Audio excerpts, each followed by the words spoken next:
1 Pedro capítulo 4. A morte para o pecado e a pureza de vida. Capítulo 4, versículo 1. Ora, tendo Cristo sofrido na carne, armai-vos também vós do mesmo pensamento, pois aquele que sofreu na carne deixou o pecado. Capítulo 4, versículo 2.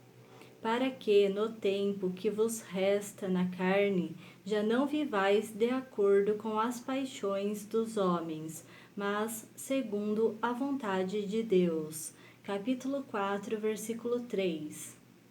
Porque basta o tempo decorrido para terdes executado a vontade dos gentios, tendo andado em dissoluções, concupiscências, borracheiras, orgias, bebedices e em detestáveis idolatrias. Capítulo 4, versículo 4. Por isso, difamando-vos, estranham que não concorrais com eles ao mesmo excesso de devassidão. Capítulo 4, versículo 5. Os quais hão de prestar contas àquele que é competente para julgar vivos e mortos. Capítulo 4, versículo 6. Pois para este fim foi o evangelho pregado também a mortos, para que, mesmo julgados na carne segundo os homens, vivam no espírito segundo Deus. Capítulo 4, versículo 7. Alguns deveres dos crentes uns para com os outros. Capítulo 4, versículo 7. Ora, o fim de todas as coisas está próximo. Sede, portanto, criteriosos e sóbrios a bem das vossas orações. Capítulo 4, versículo 8. Acima de tudo, porém, tende amor intenso uns para com os outros, porque o amor cobre multidão de pecados. Capítulo 4, versículo 9. Sede mutuamente hospitaleiros, sem murmuração. Capítulo 4, versículo 10. Servi uns aos outros, cada um conforme o dom que recebeu, como bons despenseiros da multiforme graça de Deus. Capítulo 4, versículo 11.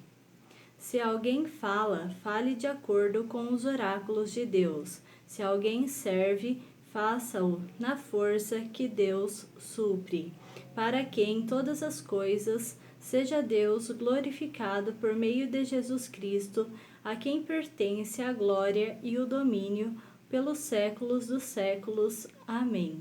Capítulo 4, versículo 12. O sofrermos por Cristo é privilégio glorioso. Capítulo 4, versículo 12. Amados, não estranheis o fogo ardente que surge no meio de vós, destinado a provar-vos, como se alguma coisa extraordinária vos estivesse acontecendo. Capítulo 4, versículo 13.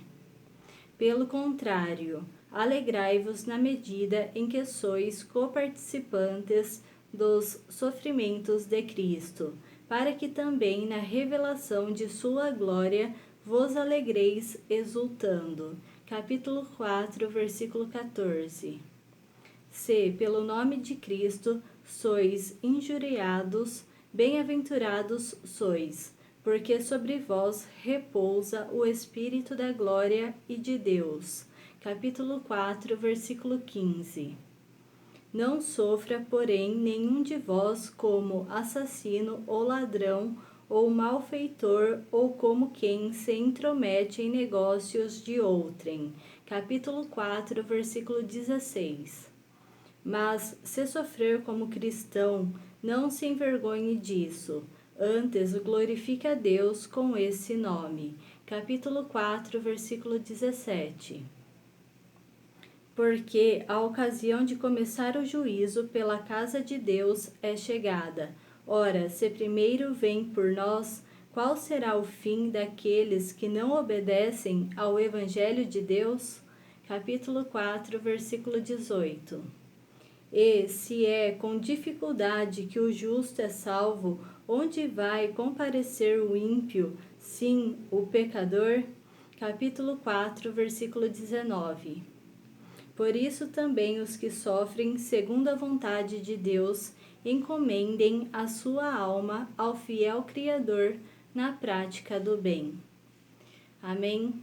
Gostaria de falar a respeito do capítulo 4, versículo 11, que diz: Se alguém fala, fale de acordo com os oráculos de Deus. Se alguém serve, faça-o na força que Deus supre, para que em todas as coisas seja Deus glorificado por meio de Jesus Cristo, a quem pertence a glória e o domínio pelos séculos dos séculos.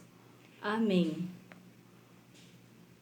Aqui a palavra de Deus está nos dizendo que se alguém fala, que fale conforme os oráculos de Deus, e que se alguém serve,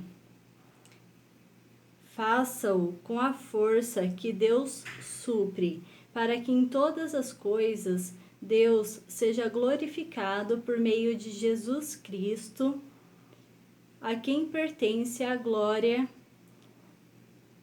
o domínio pelos séculos dos séculos. Amém. Que Deus te abençoe grandemente. Fiquem com Deus e até mais. Tchau, tchau.